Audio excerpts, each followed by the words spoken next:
My name is Yassmin Foster. I'm the movement director on All We Ever Wanted Was Everything.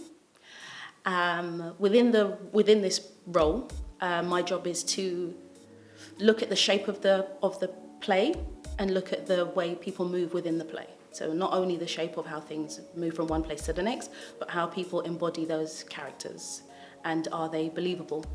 If there's no truth in the character, you really don't have a good play, a believable play. And I think the narrative of this play is so important for those characters to ring through, for the audience to have some connection to those characters. The way I'm working in this time, I try and work differently because I'm responding to the people in the room.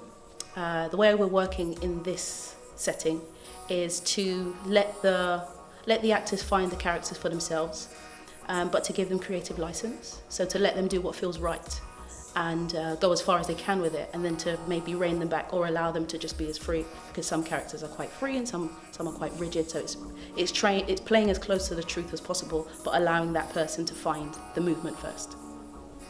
The most challenging thing about movement on this production is having the cast realise that movement comes before most things, and being conscious of that. So they're always moving, whether they're not speaking. They're always present, even if they're not speaking.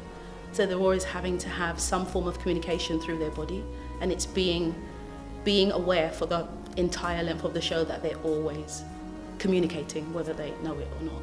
And it's not to fall back into who they are, but to stay in character for the entire time. For example, when Kimberly and Chris were reading the book, Harry Potter, I could tell they were pretending because I asked them what was happening in the story and neither of them knew. I asked them to actually read the book, because before they were pretending to read the book, and you can tell when someone's pretending to do something, but there's nothing wrong with them actually reading the book. That was what they were meant to be doing. So having that reality and then asking them what's happening in the story made me, I needed to acknowledge if they were really in those characters, and if they could both tell me what was happening in the story at that time, it meant they were really in character. But they also had to be aware of cues and other things that's happening, because they couldn't just fall into reading a book together.